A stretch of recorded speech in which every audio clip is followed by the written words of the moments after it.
Hello everyone. आज हम पढ़ने वाले हैं प्लास्टिड्स के बारे में। प्लास्टिड होता क्या है? Plastid are found in all plant cells and in euglenoids, यानी कि जो प्लास्टिड्स होते हैं वो सभी प्लांट की सेल में देखने को मिलते हैं। और किस में मिलते हैं? यूग्लिनॉइड्स। यूग्लिनॉइड्स जो होते हैं वो प्रोटिस्ट में पाए जाते हैं, ठीक है। इसके बाद these are easily observe under the microscope. ये जो होते हैं प्लास्टिड जो होते हैं वो आसानी से माइक्रोस्कोप में देखे जा सकते हैं, क्योंकि ये कैसे होते हैं? लार्ज होते हैं। इनका जो साइज होता है वो लार्ज होता है और ये कलर भी होते हैं, तो इसलिए इनको हम आसानी से लाइट माइक्रोस्कोप में भी देख सकते हैं। इनकी जो शेप होती है वो फ्लैट शेप और लेंस शेप जैसी होती है। इसके बाद they bear some specific pigments. इनके पास कुछ स्पेसिफिक पिगमेंट्स होते हैं, thus imparting specific colour to the plant, जिससे कि हमारे प्लांट्स के अंदर स्पेसिफिक कलर्स देखने को मिलते हैं। Based on type of pigment plastid can be classify into chloroplast, chromoplast and leucoplast. यानी कि पिगमेंट्स के बेसिस पर हम इसको क्लासीफाई करते हैं क्लोरोप्लास्ट, क्रोमोप्लास्ट एंड ल्यूकोप्लास्ट में। अब यहाँ पर जो क्लोरोप्लास्ट होता है, क्लोरोप्लास्ट को कहते हैं हम ग्रीन प्लास्टिड। क्लोरोप्लास्ट को बोलेंगे हम ग्रीन प्लास्टिड, ठीक है। और जो हमारे पास क्रोमोप्लास्ट होता है वो कलरफुल होता है, उनमें बहुत सारे कलर्स होते हैं। तो क्लोरोप्लास्ट को हम ग्रीन प्लास्टिड कहते हैं। और इसके अंदर जो क्लोरोप्लास्ट के अंदर जो पिगमेंट्स होते हैं वो हमारे पास कैरोटीनॉइड होता है और क्लोरोफिल होता है, ठीक है। इसमें दो क्लोरोप्लास्ट के अंदर हमारे पास क्लोरोफिल एंड कैरोटीनॉइड्स पिगमेंट देखने को मिलते हैं, जो क्या करते हैं? एनर्जी लाइट को ट्रैप करते हैं फोटोसिंथेसिस करवाने के लिए, ठीक है। अब क्रोमोप्लास्ट के अंदर जो होता है, क्रोमोप्लास्ट जो होता है वो फैट सॉल्युबल होता है। यहाँ पे हम इसको हाईलाइट कर लेते हैं। क्रोमोप्लास्ट फैट सॉल्युबल होता है। इसके अंदर कौन सा पिगमेंट होता है? Carotenoid pigment. कैरोटीनॉइड पिगमेंट्स में हम कौन कौन से देखते हैं? कैरोटीन, ज़ैंथोफिल, ठीक है, और अदर प्रेजेंट इसमें होते हैं। और यहाँ पर हमने अभी बात किसकी करी? क्लोरोप्लास्ट की। क्लोरोप्लास्ट में भी हम हाईलाइट कर लेते हैं कि क्लोरोप्लास्ट जो होता है उस पे क्या होता है? क्लोरोफिल होता है और क्या होता है? कैरोटीनॉइड्स होते हैं, ठीक है। Chloroplast contain chlorophyll and carotenoid pigment. तो आप इसको कंपेयर कर सकते हैं कि क्लोरोप्लास्ट के अंदर क्लोरोफिल और कैरोटीनॉइड होता है, ठीक है, और जो क्रोमोप्लास्ट होता है उसके पास क्या होता है? कैरोटीनॉइड प्रेजेंट होता है। कैरोटीनॉइड्स में उसमें कैरोटीन एंड ज़ैंथोफिल आ जाते हैं, ठीक है। और जो इसके अंदर जो पिगमेंट्स होते हैं वो लाइट को कैप्चर करते हैं, लेकिन ये फोटोसिंथेसिस नहीं करवाते। किसके? क्रोमोप्लास्ट के। क्रोमोप्लास्ट के जो पिगमेंट्स होते हैं वो फोटोसिंथेसिस नहीं करवाते, लेकिन ये क्या करते हैं? ये इंसेक्ट्स को, एनिमल्स को पॉलिनेशन के लिए अट्रैक्ट करते हैं, ठीक है। इनके अंदर जो प्लास्टिड होता है वो ये रेड हो सकता है, येलो और ग्रीन होता है, ठीक है। उसके बाद ये कहाँ पाया जाता है? ये फ्रूट्स एंड फ्लावर्स में देखने को मिलता है। और जो हमारे पास क्लोरोप्लास्ट था वो कहाँ देखने को मिल रहा था? लीफ में, ग्रीन स्टेम्स में, ठीक है। अब हम बात करते हैं ल्यूकोप्लास्ट की। तो ल्यूकोप्लास्ट जो होता है कलरलेस प्लास्टिड होता है, ठीक है। Leucoplasts are the colorless plastid of varied shape and size with store nutrients. ये nutrients को स्टोर करता है। इसमें कई तरीके के nutrients देखने को मिलते हैं। तो आप यहाँ से इसको हाईलाइट कर सकते हैं कि जो ल्यूकोप्लास्ट होता है उसके वो कैसा होता है? कलरलेस होता है, ठीक है। और क्या करता है? ये न्यूट्रिएंट्स को स्टोर करता है। कौन कौन से इसमें न्यूट्रिएंट्स देखने को मिलते हैं?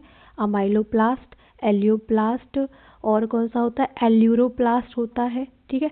अब इनके काम क्या है? इनके जो न्यूट्रिएंट्स होते हैं इनमें काम क्या होता है? स्टोरेज का काम करते हैं ये, ठीक है। जो हमारे पास अमाइलोप्लास्ट होता है वो कार्बोहाइड्रेट स्टार्च को स्टोर करता है, जैसे कि पोटैटो। एग्जाम्पल क्या है इसमें? पोटैटो। और जो एलियोप्लास्ट होता है वो क्या करता है? ऑयल को स्टोर करता है, ठीक है। और जो फैट को स्टोर करने के लिए आते हैं वो होता है एलियोप्लास्ट, ठीक है। ये आगे यहाँ पे दिया हुआ है फैट को स्टोर करने के लिए एलियोप्लास्ट। ये हमारे पास एल्यूरोप्लास्ट।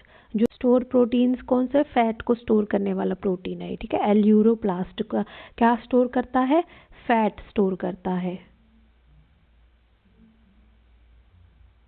उसके बाद majority of chloroplast of green plants are found in mesophyll cell. जो मेजॉरिटी में जो क्लोरोप्लास्ट होते हैं ग्रीन प्लांट्स के अंदर, वो लीव्स के अंदर जो सेल्स होती है मीजोफिल सेल, वहाँ पर पाया जाता है क्लोरोप्लास्ट, ठीक है। यहाँ से आपसे पूछा जा सकता है। अब ये कैसी शेप का होता है, हमने पहले बताया कि लेंस शेप होता है, ओवल भी हो सकता है, स्पेरिकल भी हो सकता है, डिस्कॉइड भी हो सकता है, इवन ये क्या होता है रिबन लाइक भी देखने को मिलता है। इनकी जो लेंथ होती है वो 5 to 10 माइक्रोमीटर और जो विड्थ होती है वो 2 से 4 माइक्रोमीटर की होती है। Their number varies from 1% of Chlamydomonas. इनका जो नंबर होता है कैलामाइडोमोनाज में 1% देखने को मिलता है। ग्रीन एल्गी के अंदर ये 20 से 40% मीजोफिल सेल देखने को मिलती है, ठीक है। अब आपको ये याद रखना होगा कि जो क्लोरोप्लास्ट होता है वो ग्रीन एल्गी कैलामाइडोमोनाज में कितना होता है, 1 क्लोरोप्लास्ट होता है, कप शेप होता है उसके अंदर। और जो मीजोफिल होती है वो 20 से 40% उसके अंदर क्या होता है, क्लोरोप्लास्ट देखने को मिलता है। उसके बाद हम आगे देखते हैं।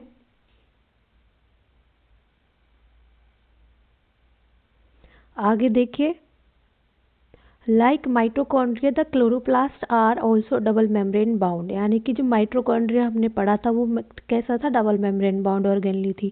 ऐसे ही क्लोरोप्लास्ट के अंदर भी दो मेम्ब्रेन देखने को मिलती हैं, आउटर एंड इनर। दोनों ही मेम्ब्रेन जो होती हैं वो लिपिड की बाइलेयर की होती है, ठीक है। आउटर की जो मेम्ब्रेन होती है इनमें पोरिन्स प्रेजेंट हो सकते हैं, ठीक है। इसके बाद of inner chloroplast membrane is relatively less permeable. यानी कि जो अंदर वाली मेम्ब्रेन होती है वो लेस परमेएबल होती है। The space limited by the chloroplast is called stroma. जो अंदर वाली मेम्ब्रेन में जो स्पेस होता है क्लोरोप्लास्ट के अंदर वो क्या नाम है उसका, स्ट्रोमा उसको हम कहेंगे, ठीक है। यहाँ से स्ट्रोमा पूछ सकते हैं, स्ट्रोमा है क्या। स्ट्रोमा जो होता है वो एक जब दो मेम्ब्रेन होती है, जो अंदर वाली मेम्ब्रेन का जो स्पेस होता है उसको हम स्ट्रोमा कहेंगे। अब स्ट्रोमा में भी हम बहुत सी चीज़ें देखते हैं। स्ट्रोमा में और क्या देखने को मिलता है, number of organise, 1 minute,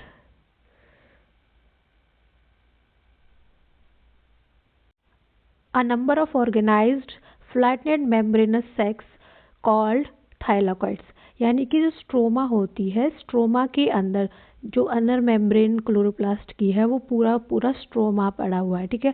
stroma में हम और भी चीज़ें पढ़ते हैं। स्ट्रोमा में क्या होता है, थाइलाकॉइड्स प्रेजेंट होते हैं जिसके ऊपर कुछ पिगमेंट्स भी देखने को मिलते हैं, ठीक है। और present in stroma, thylakoids are arrange in stacks like piles of coin called grana. आप यहाँ से इसको हाईलाइट कर लीजिएगा कि जो थाइलाकॉइड होती है, थाइलाकॉइड सिर्फ एक सैक बन गया। अब बहुत सारे सैक मिल करके एक यानी कि एक कॉइन की तरह होता है। अब एक सिंगल कॉइन, उसको हमने थाइलाकॉइड बोल दिया। अब ऐसे ही बहुत सारे थाइलाकॉइड्स एक के ऊपर एक करके स्टैक्स बना लेंगे, ढेरी बना लेंगे, उसको हम क्या कहेंगे, ग्रेना बोलेंगे, ठीक है। अब थाइलाकॉइड की जो मेम्ब्रेन होती है उस पर क्या होते हैं, कुछ पिगमेंट्स प्रेजेंट होते हैं जिससे कि लाइट रिएक्शन में हेल्प मिलती है। अब जो स्ट्रोमा होता है, स्ट्रोमा का क्या काम है, स्ट्रोमा के अंदर जो एंजाइम प्रेजेंट होते हैं वो डार्क रिएक्शन के लिए होते हैं। जैसे केल्विन साइकिल में होती है हमारे पास, वहाँ डार्क रिएक्शन होती है। इसके अंदर जो मेन एंजाइम होता है वो रुबिस्को होता है। आप ये नोट कर लेना अपना कहीं भी एनसीईआरटी की बुक में, या आप शॉर्ट नोट्स बना रहे हैं तो स्ट्रोमा का काम क्या है। स्ट्रोमा में जो एंजाइम होते हैं डार्क रिएक्शन के लिए, केल्विन साइकिल में होती है वो डार्क रिएक्शन, यहाँ पर केल्विन साइकिल होती है स्ट्रोमा के अंदर, तो यहाँ पर रुबिस्को एंजाइम मेन एंजाइम है, ठीक है। अब जो डार्क रिएक्शन में क्या होगा, शुगर की फॉर्मेशन होगी, जैसे कि कार्बोहाइड्रेट बनेंगे, ठीक है। स्ट्रोमा के अंदर क्या होता है, और यहाँ पर single double stranded circular DNA present होता है और 70S राइबोसोम होगा, ठीक है। यहाँ पर प्रोटीन, अगर राइबोसोम है तो यहाँ पर प्रोटीन भी ऑब्वियसली बनेगा ही। तो आपको स्ट्रोमा के काम भी याद रखने हैं, स्ट्रोमा का क्या काम है। उसके बाद हम बात करते हैं आगे, There are flat membrane tubes called stromal lamellae connected to thylakoid of different grana। अब जो हमने बात करी थी कि जो ढेरी होती है कॉइन्स जैसे थाइलाकोइड्स की ढेरी, उसको हमने ग्रेना बोल दिया। अब ग्रेना से दूसरी ग्रेना यानी कि ढेरी से एक ढेरी से दूसरी ढेरी को कनेक्ट करने के लिए क्या चीज़ आ गई? स्ट्रोमल लैमेले। स्ट्रोमल लैमेले क्या है? स्ट्रोमल लैमेले कनेक्शन का काम करती है, ठीक है, थाइलाकोइड्स को कनेक्ट करती है। ये ट्यूब जैसी होती है, फ्लैट मेम्ब्रेन होती है। Okay, the membrane of thylakoid enclose two space called lumen. अब हम फिर जब हमने थाइलाकोइड की बात करी, थाइलाकोइड के बाद हम अंदर क्या देखते हैं? ल्यूमन देखते हैं, ठीक है। जो खाली स्पेस होगा थाइलाकोइड के अंदर उसको हम ल्यूमन कह देंगे। आप यहाँ से इसको हाईलाइट कर लेना। उसके बाद the stroma of chloroplast contain enzyme. Stroma जो क्लोरोप्लास्ट के अंदर जो हमने बताया कि मैंने इसके पास कौन सा एंजाइम था? Rubisco enzyme. तो एंजाइम का नाम लिख दीजिए यहाँ पे, रूबिस्को, ठीक है। और कार्बोहाइड्रेट एंड प्रोटीन्स के सिंथेसिस करने के लिए होते हैं वो। It also small contain double standard DNA, ये मैंने पहले बता दिया आपको। यहाँ पर राइबोसोम होते हैं प्रोटीन को बनाने के लिए। क्लोरोफिल पिगमेंट्स जो होते हैं वहाँ पर प्रेजेंट होते हैं। कहाँ पर? थाइलाकोइड में। ये हमने बताया ना, थाइलाकोइड्स की जो लेयर होती है वहाँ पर क्या होते हैं? क्लोरोफिल पिगमेंट्स प्रेजेंट होते हैं ताकि ये लाइट रिएक्शन कर सके। यहाँ पर फूड बनता है। The ribosome of chloroplast are smaller. ये मैंने बता दिया कि जो राइबोसोम होता है वो क्लोरोप्लास्ट के अंदर कैसा होता है? 70s, ठीक है। उसके बाद साइटोप्लाज्म में राइबोसोम कैसा होगा? 80s, okay. और क्लोरोप्लास्ट के अंदर कैसा होगा? 70s। अब एंजाइम यानी कि क्लोरोप्लास्ट का जो क्या होते हैं, क्लोरोप्लास्ट के अंदर जो एंजाइम होते हैं वो मैं बताती हूँ। पहले मैंने बताया कि थाइलाकोइड की मेम्ब्रेन पर लाइट रिएक्शन होती है, स्ट्रोमा के अंदर डार्क रिएक्शन होती है, जहाँ पर मेन एंजाइम कौन सा होगा? रूबिस्को होगा, ठीक है। उसके बाद स्ट्रोमा के अंदर क्या होता है? डबल स्टैंडर्ड डीएनए प्रेजेंट होता है, ठीक है। उसके बाद हमने क्या बताया? यहाँ पर जो है स्ट्रोमा में एंजाइम क्या था? रूबिस्को। अब जो डबल स्टैंडर्ड डीएनए है वो क्या करेगा? रेप्लिकेशन करेगा। और ये क्या करेगा? एक ट्रांसक्रिप्शन एंजाइम बनाएगा। किसके लिए? प्रोटीन सिंथेसिस करने के लिए, क्योंकि यहाँ पर क्या था? स्ट्रोमा के अंदर राइबोसोम भी प्रेजेंट था, ठीक है। उसके बाद अगर हम कंपेयर करें कि क्लोरोप्लास्ट और माइटोकॉन्ड्रिया में क्या डिफरेंस है और क्लोरोप्लास्ट और माइटोकॉन्ड्रिया में क्या सिमिलरिटी है, तो पहली बात हम बात कर लेते हैं सिमिलरिटीज़ की। तो क्लोरोप्लास्ट में और माइटोकॉन्ड्रिया क्या होता है? जो क्लोरोप्लास्ट और माइटोकॉन्ड्रिया में जो हम सिमिलरिटीज़ देखते हैं, तो क्लोरोप्लास्ट के अंदर डबल डीएनए यानी कि double standard DNA circular single भी होता है, ठीक है। तो वो दोनों में प्रेजेंट होता है, ठीक है। इसके बाद जो राइबोसोम होता है वो 70s होता है, क्लोरोप्लास्ट में भी माइटोकॉन्ड्रिया के अंदर भी। जो प्रोटीन होता है वो यहाँ पर बनता है क्लोरोप्लास्ट में भी माइटोकॉन्ड्रिया के अंदर भी। और जो फिजन होता है, इनका जो डिवीज़न होता है वो फिजन्स के थ्रू होता है, क्लोरोप्लास्ट में भी और माइटोकॉन्ड्रिया के अंदर भी, ठीक है। इसके बाद इसमें और कुछ चीज़ें हैं, इसमें डबल मेम्ब्रेन ऑर्गेनली दोनों में प्रेजेंट होती है, क्लोरोप्लास्ट में भी एंड माइटोकॉन्ड्रिया के अंदर भी। और अगर हम डिफरेंस की बात करते हैं क्लोरोप्लास्ट और माइटोकॉन्ड्रिया में क्या डिफरेंस है, तो मैं यहाँ पर लिखूंगी नहीं, आप सिर्फ नोट कर लेना, मैं सिर्फ बोल रही हूँ। क्लोरोप्लास्ट जो होता है वो ओनली इन फोटोसिंथेसिस यानी कि फोटोसिंथेसिस के लिए ही काम करता है लीफ सेल के अंदर, जो कि मेसोफिल है, ठीक है। माइटोकॉन्ड्रिया का काम क्या? फोटोसिंथेसिस भी करता है, नॉन फोटोसिंथेसिस भी होते हैं। ये दोनों के पास होते हैं, मेसोफिल में भी और रूट सेल के अंदर भी, ठीक है। अब क्लोरोप्लास्ट के पास पिगमेंट होते हैं, माइटोकॉन्ड्रिया के पास पिगमेंट नहीं होते, लेकिन जब हम इनको स्टेन कर देते हैं तब हम इनको माइक्रोस्कोप में देख सकते हैं, ठीक है। और जो क्लोरोप्लास्ट होता है उसका काम क्या है? फोटोसिंथेसिस करने का यानी कि शुगर बनाने का काम होता है। और जो माइटोकॉन्ड्रिया होती है वो रेस्पिरेशन में काम करता है यानी कि एटीपी बनाने का काम करता है। इसलिए माइटोकॉन्ड्रिया को पावर हाउस ऑफ सेल भी बोलते हैं।